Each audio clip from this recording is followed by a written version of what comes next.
Seguimos avanzando en nuestros repasos generales, el que le da la introducción a toda la lección, y estamos en el número 9, titulado Misión en favor de los poderosos. Dios siempre se ha preocupado por todas las personas en la tierra para salvarlas. Cuando dijo, id por todo el mundo y predicad el evangelio a todas las naciones, no existían naciones como las que existen hoy, particularmente hablando de la división política. Lo que existía eran grupos de personas que se hacían de acuerdo a su etnia, de acuerdo a sus costumbres culturales, o a veces amasados a la fuerza con otras tribus o etnias por los mismos imperios, como es el Imperio Romano quien gobierna en el tiempo de Jesús.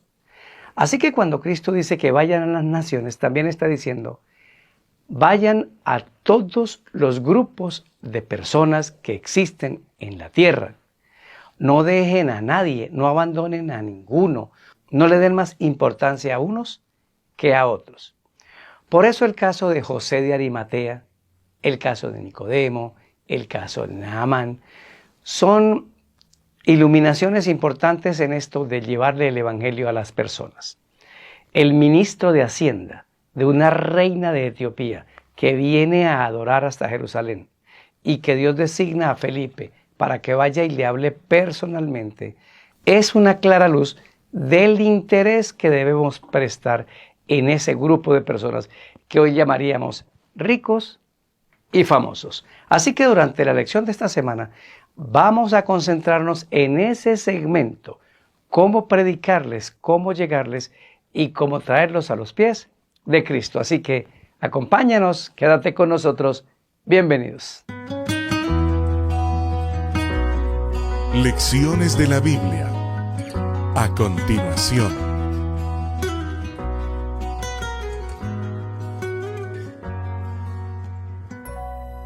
Gracias por estar con nosotros en Lecciones de la Biblia, un espacio para estudiar y entender la palabra de Dios.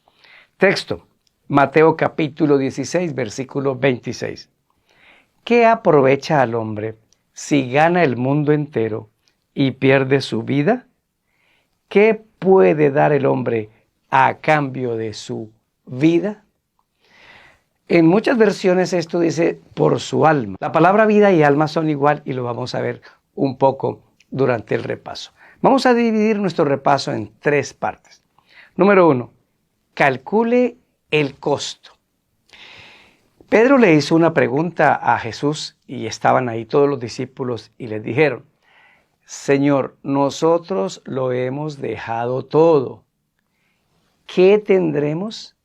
Lo que Pedro está preguntando es, Señor, ¿cuál es nuestra ganancia? ¿Qué ganamos nosotros conseguirlo? Jesús tuvo una respuesta muy interesante en Mateo capítulo 16, versículo número 24. Así que lo primero que una persona para seguir a Jesús tiene que calcular es el costo. Y aquí esto que estamos diciendo es válido para el que tiene dinero, para el que tiene fama, para el que maneja poder, como para los que no lo tenemos. Mire lo que dice Mateo 16, 24 de manera completa. Entonces Jesús le dijo a sus discípulos, si alguno quiere venir en pos de mí, niéguese a sí mismo. Tome su cruz y sígame. Bueno, la última parte del versículo número 24 dice, sígame. Es decir, venga a ser mi discípulo, venga detrás de mí. Ese es el verdadero interés del Señor. Pero hay 2 condiciones en el mismo versículo a las que hemos de ponerle mucho cuidado. Número 1, negarse a sí mismo. Esto tiene que ver con los gustos personales. A mí me gusta algo que me impide ir al reino de Dios. A mí me gustan cosas que son un obstáculo para vivir completamente en Dios porque no lo podemos vivir a medias. Yo tengo ideas preconcebidas o tengo prejuicios que me impiden tener un buen entendimiento de la doctrina y seguir al Señor. Así que el primer punto es negarnos a nosotros mismos. Antes de seguir a Jesús, necesitamos abandonar nuestros gustos personales, abandonar nuestros prejuicios, abandonar todo aquello que nos impide tener a Cristo por siempre a nuestro lado. Eso es negarse a sí mismo. Y lo siguiente para calcular el costo es, toma tu cruz. Toma tu cruz significa tome su responsabilidad. Cuando llegamos a Jesús, venimos con un inventario de cosas y muchas de esas no se pueden cambiar.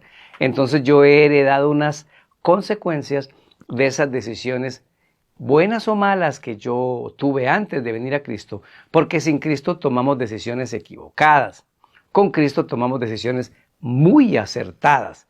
Entonces todas esas decisiones equivocadas han hecho que yo llegue con un divorcio a Cristo, han hecho que yo llegue con un segundo matrimonio, han hecho que yo llegue con una enfermedad a Cristo, han hecho que yo llegue con hijos antes de mi matrimonio.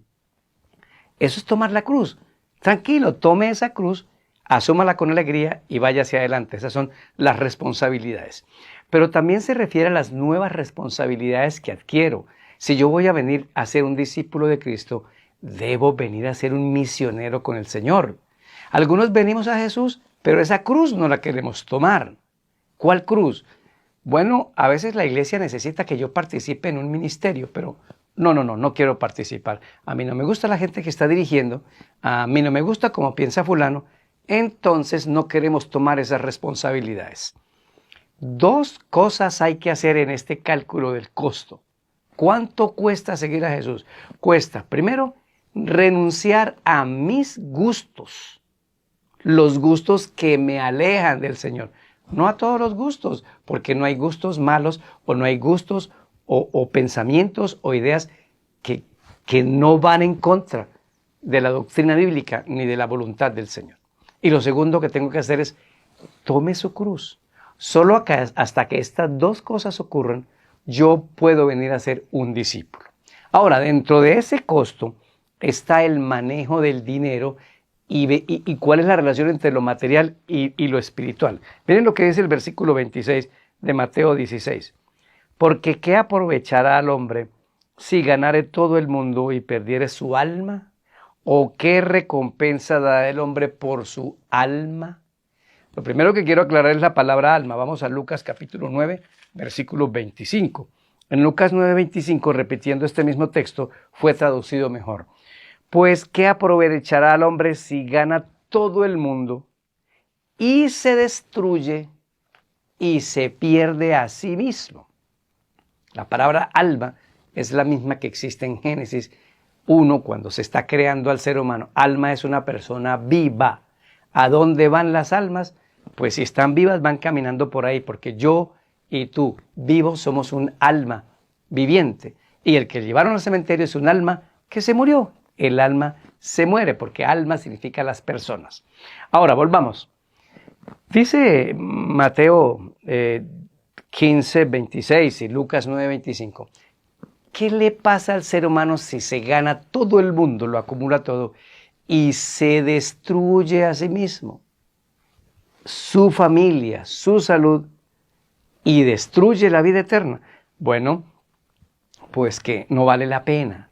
No vale la pena. Esto es muy complicado, especialmente para el que tiene poder, el que tiene fama, el que tiene dinero, porque muchas de esas cosas Dios las va a quitar de nuestro lado. Miren el siguiente ejemplo.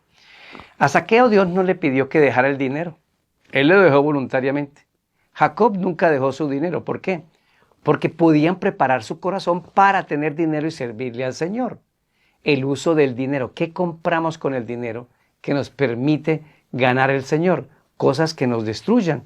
Pero en cambio al joven rico Dios sí le dijo, tienes un problema. Tienes que regalar todo lo que tienes, porque tú no vas a superar el problema del amor al dinero. Tal vez después hubiera tenido más dinero, pero lo que Jesús quería enseñar era ese costo, que nosotros podamos equilibrar entre lo material y lo espiritual. Cuando tengo muchas cosas, cuando tengo carros, cuando tengo propiedades, cuando tengo mucho de lo material, uno tiene que calcular ese costo, que nada de eso nos haga perder nuestra vida espiritual y nuestra relación con Dios. ¿Por qué? Miren lo que dice Primera de Timoteo capítulo 6, versículo número 10 con respecto al dinero. Porque el problema no es el dinero. Primera de Timoteo capítulo número 6, versículo 10. Porque la raíz de todos los males es el amor al dinero, el cual codiciando algunos se extraviaron de la fe y fueron traspasados de muchos dolores. O sea que el problema no es tener dinero, es el amor al dinero por encima del amor a Dios. Y dice, por culpa del dinero se extraviaron y fueron traspasados. Eso los llevó a muchos dolores, eso los llevó a muchos problemas. Claro que manejar $10 es lo mismo que manejar $1.000.000. Hay una gran cantidad de problemas en manejar una empresa grande, problemas con los empleados, problemas con todo el mundo, que manejar una panadería que tenga 2 empleados. No es el dinero, es el amor al dinero. Por eso el costo de seguir a Cristo, de alguien que tiene posesiones materiales, es elegir poner a Dios en primer lugar. Finalmente, calcular el costo significa un equilibrio entre las posesiones materiales que yo tengo y mi relación con Dios. Si yo puedo negarme a mí mismo, es decir, si yo puedo dejar en manos del Señor para que me dé poder, para que esos gustos que dañan mi relación con Dios se vayan, Dios los quite y pueda tener ese dinero para su honra y su gloria, eso no tendría ningún problema. Necesitamos dinero para construcciones, necesitamos dinero para comprar instituciones, necesitamos dinero para hacer el evangelismo. El problema es no tener ese dinero. Pero cuando eso se usa para un bien solamente personal, uno debería ir con gusto a los pies del Señor. Equilibrio, calculemos el costo. Y este cálculo del costo de negarnos a nosotros mismos, tomar cruz y seguir al Señor es para todo el mundo, para el que tiene y para el que no tiene dinero. Vamos a un segundo punto. Los ricos y poderosos en la Biblia. Porque en uno de los relatos, pues, te encuentra este relato en Mateo 19, 16 y en Lucas 18, 18. Uno de ellos menciona que era un joven, el joven, mirando al joven. Era un muchacho, tenía juventud, pero también tenía riqueza. Cristo supo relacionarse con este tipo de personas porque había que salvarlas. Y el análisis de estos relatos, de este relato, nos va a dar muchas luces. Ahí tenemos a Abraham. Abraham era un poderoso dentro de los orientales. Ahí tenemos a Job, una riqueza extremadamente grande. Jacob. Ahí tenemos al rey Salomón, riquezas inconmensurables. No se podían medir esas riquezas. A los ricos y a los poderosos, Dios también los llamó en la Biblia a la salvación, y es un segmento que nosotros tenemos descuidado. Miremos este diálogo, Marcos 10, 17 en adelante. Al salir él para seguir su camino, vino uno corriendo y arrodillándose delante de él le preguntó: Maestro bueno, ¿qué haré para heredar la vida eterna? Miren, vino corriendo y se arrodilló. Es una persona que tiene una necesidad profunda de la salvación. Conoce de Dios, es un judío, porque el Señor no le dijo crea en Dios. La respuesta es distinta. La gente toda tiene necesidad. Muchos ricos, famosos y poderosos bajaron a la tumba sin que nadie les dijera algo sobre la salvación de Cristo. Y lo necesitan intensamente. No descuidemos ese segmento, no hablemos mal de ese segmento. Hay que hacer planes estratégicos para ir y alcanzarlos, porque aquí está eso muy claro. Él vino corriendo. Zaqueo también corrió de un lugar a otro. Tienen necesidad de Cristo los ricos y poderosos. Jesús le respondió que guarde los mandamientos. Qué respuesta tan rara de Cristo. Alguien diría que legalista es Cristo. Lo que pasa es que este hombre conocía de Dios y le dice que lees en los mandamientos y él hace una corta lista de los mandamientos. Alguno dice, ay, ahí hace falta este mandamiento. Por eso ese mandamiento ya no está ahí en la Biblia. Está haciendo un resumen de los mandamientos. Pero cuando él dice en el versículo número 20, entonces respondiendo Jesús le dijo, entonces el muchacho responde, Mateo 10, 20, él entonces respondiendo le dijo, maestro, todo esto he guardado desde mi juventud. ¿Era sincero el hombre? Sí, porque Cristo le hubiera dicho, mentiroso, mentiroso. Sí, él hacía todo su corazón puesto en manos del Señor. Era un hombre que amaba a Dios, pero algo le faltaba. En medio de su riqueza y de su poder, algo le faltaba. Por eso Jesús lo indica y lo guía hacia los mandamientos. ¿Cuál era el problema de guardar esos mandamientos, pero resultaba no guardándolos? Jesús le dice en el versículo número 21. Entonces Jesús mirándole, le amó y le dijo, una cosa te falta. Anda, vende todo lo que tienes y dalo a los pobres, y tendrás tesoro en el cielo, y ven, sígueme tomando tu cruz. Pero él, afligido por esta palabra, se fue triste porque tenía muchas posesiones. ¡Qué tremenda respuesta de Cristo! Jesús sabía que el problema de este muchacho era que se apegaba tanto al dinero que decía que amaba a Dios, pero finalmente amaba más el dinero. Entonces, para salvarlo le dice, venda lo que tiene. Venda lo que tiene. Hágase pobre. No sabemos qué hubiera pasado después de este acto. Muchas veces Cristo nos ha llevado a situaciones económicas duras o ha permitido que pasen o uno mismo se ha metido en esas situaciones económicas duras, pero el cielo ha aprovechado para decirle, Daniel, no es el dinero, soy yo. Quiero enseñarte a vivir dependiendo de mí y no del dinero. Esa es una lección que todos debemos aprender. Y el rico tiene que aprenderla más porque tiene dinero en sus manos. Venda lo que tiene y sígame a mí. ¿Y por qué, Señor? ¿De qué voy a vivir? Es mi problema, dice el Señor. Tú tienes que hacer un tesoro en el cielo.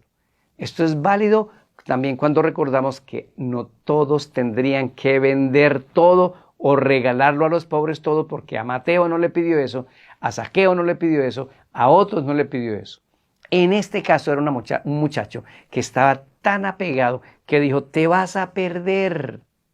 Igual se perdió, dice que se fue muy triste y lo dejó todo. El interés de Jesús por este muchacho, porque dice en el versículo 21, Jesús cuando lo miró, lo amó. Cristo ama a los Naamán. Naamán es un ejemplo que va a salir esta semana y son los militares. Los militares poderosos los ama. Cristo ama a los Nabucodonosor, a los presidentes de los países, a los gobernantes, a los alcaldes. Los ama. Cristo ama a los ministros de Estado. Ahí tenemos el ministro de Hacienda de la reina de Candace. Cristo ama a los religiosos que están desubicados, grandes, poderosos y predicadores del mundo que están desubicados y perdidos, como José de Arimatea o como Nicodemo. Pero el Señor también ama a los dueños de grandes industrias, a los abogados que tienen esos bufetes de abogados famosísimos. Dios ama a todo el mundo. Entonces, si Dios ama a todo el mundo, como dice Marcos 10, 21, que amó a este joven, ¿por qué estamos haciendo tan poco esfuerzo por atraer a las personas de este segmento? Yo conozco iglesias de buena posición económica, de muchos profesionales que deciden ir a repartirse todo el tiempo mercados a un lugar donde hay mucha pobreza y ahí establecer una iglesia. Eso está bien, eso está bien. Pero ¿por qué no lo hacen con la gente de su misma condición social? No abandonemos a unos y otros. ¿Por qué? Es que es más fácil, supliendo una necesidad económica de las personas, traerlos al Evangelio, porque es mucho más complicado con este tipo de personas. En mi experiencia personal, entre año y medio y 2 años, se demora uno estudiando, siendo amigos de aquellos que tienen algún tipo de poder político, religioso, para traerlos a Cristo. Por eso debemos tener paciencia, metodología, no ir a buscarlos por su dinero para pedirles y pedirles y pedirles. Ellos no son un cajero automático, son almas que el Señor necesita salvar. Así que esta semana estudiaremos esos temas: Naamán, Nabucodonosor, el joven rico, José de Arimatea, Nicodemo. ¿Qué métodos usó Cristo para llamarlos? Así que esta es una gran bendición que vamos a tener. Vamos al último punto. El último punto me llamó mucho la atención y lo vamos a estudiar porque es un personaje que no se está estudiando esta semana en la lección porque no caben todos, y es el hombre de Candace. Vamos a ver, ministro de Hacienda. El texto está en Hechos 8, 26 y 27. Un ángel del Señor habló a Felipe diciendo: levántate y ve hacia el sur, por el camino que desciende de Jerusalén a Gaza, el cual es desierto. Entonces él se levantó y fue. Y sucedió que un etíope, eunuco, funcionario de Candace, reina de los etíopes, el cual estaba sobre sus tesoros, y había venido a Jerusalén para adorar. Oh, es un alto rango. Es el ministro de Hacienda de una reina. Le maneja sus cuentas y sus tesoros. Pero era un creyente en Dios y vino a adorar, pero se regresó con un vacío en su corazón. Era un hombre que buscaba intensamente a Dios, porque estaba leyendo durante su camino en el carruaje el libro de Isaías y había algo que no entendía del libro de Isaías. Hay mucho rico y poderoso buscando a Jesús. Nosotros los estamos ignorando. Estamos cometiendo un gran error. Y vuelvo y lo repito. Necesitamos tener herramientas y estrategias bien específicas que la Biblia nos ayuda con ellas. ¿Qué hizo Felipe? ¿Cuáles fueron las indicaciones de Dios? El punto 1 fue, ve y búscalo. Hay que ir a buscarlos. Hay que caminar. ¿Saben? Una vez por aquí cerca donde vivo estuve buscando a alguien.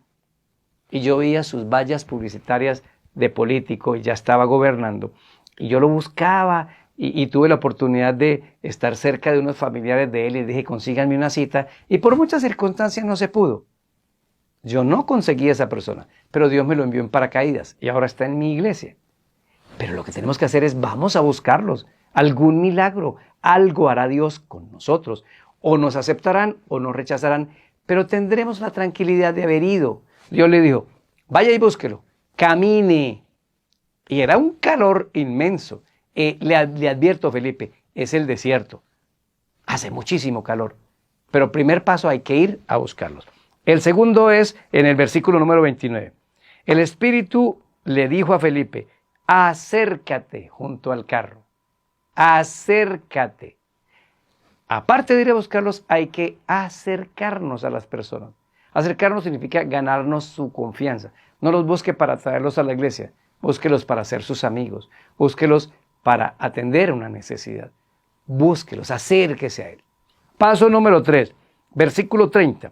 Acudiendo Felipe, le oyó que leía al profeta Isaías y le dijo, ¿pero entiendes lo que lees? Felipe no le dijo, yo soy un teólogo y te voy a explicar en griego y en hebreo para que tú entiendas. No, puede ser gente intelectual, pero con cosas sencillas podemos acercarnos a él. ¿Qué hizo Felipe? Siguiente paso. Le preguntó despertando la curiosidad. Curiosidad. ¿Entiende lo que está leyendo, caballero? Y él fue sincero. No entiendo.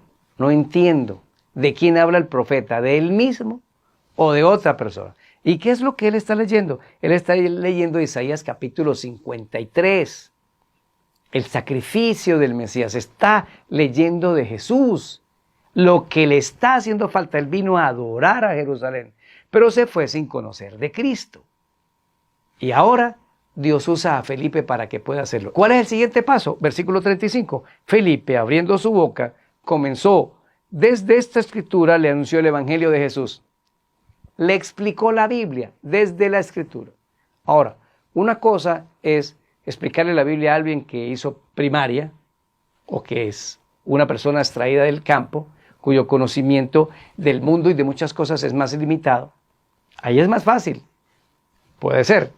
Pero cuando tú estudias con una de estas personas que han estudiado y se han preparado y tienen mucha cosmovisión mundo y libros en la cabeza, pues hay que prepararnos más. Y muchas veces ese miedo no nos permite ir a hablar con ese tipo de personas. No le habló de filosofías, no le habló del griego en combinación con el hebreo y... No. Sencillos. Le explicó la Biblia. Desde la Biblia le dijo, ese hombre es el Mesías. Ese hombre es Jesús, a quien tú debes aceptar. Y después de explicarle esto, vino el siguiente paso, versículo número 38. Mandó parar el carro y descendieron ambos al agua, Felipe y el eunuco, y le bautizó. Hasta que no le explicó absolutamente todo, no vino el bautismo con este ministro de Hacienda. Este ejemplo de Hechos capítulo 8 del 26 al 40 nos explica que debe haber unos pasos claros para llegar a este tipo de mentalidades. Los ricos y los poderosos también están en el corazón de Cristo. Y repito, hemos abandonado el trabajo de este segmento y cuando empezamos a hacer un trabajo diferenciado con este segmento, ahí vienen ese montón de críticas que porque no los están reuniendo en la iglesia, no les hicieron de una vez la escuela sabática, no cantaron esto, están apostatando. Tranquilos, dejen de criticar los métodos diferenciales. Denos paciencia para poder llegar hasta el final. Y ojo, mis hermanos, no estén reenviando artículos que usted ni comprobó si eran ciertos, ni los leyó a profundidad. No envíe cizaña de un lugar a otro. No les colabore. Que estas personas, pues está bien, nos podemos equivocar en muchas cosas, pero que también todos hagamos nuestra obra misionera. Hemos aprendido que los ricos, poderosos, famosos, los cantantes, las actrices, los youtubers, los presidentes, los deportistas, a todos tenemos que buscar la forma de atraerlos a Jesús. Preparémonos y si su iglesia tiene un perfil para ello, oye, hay que armar todo un ministerio. No es lo mismo en la iglesia, en un barrio sencillo, humilde, un barrio pobre, a una iglesia ubicada en el centro de Bogotá o en una zona bonita de Bogotá o de Medellín o de cualquier otra ciudad. Debemos desarrollar planes intencionados y serios para alcanzar este tipo de personas. Todos necesitamos del amor de Jesús. Y en cuanto al amor del dinero, ese sí es un problema del rico y es un problema del pobre. Necesitamos saber valorar y equilibrar, porque el dinero es un mal necesario, pero será correctamente manejado si ponemos a Dios en primer lugar. Oremos. Padre bondadoso, gracias por esta lección, por estos temas. Y esta semana ayúdanos a aprender muchísimo, porque necesitamos ser prácticos y armar estrategias para alcanzar a este grupo de personas que no hemos alcanzado. Bendícenos en el nombre de Jesús. Amén. Soy Daniel Herrera y deseo para todos un día lleno de bendiciones.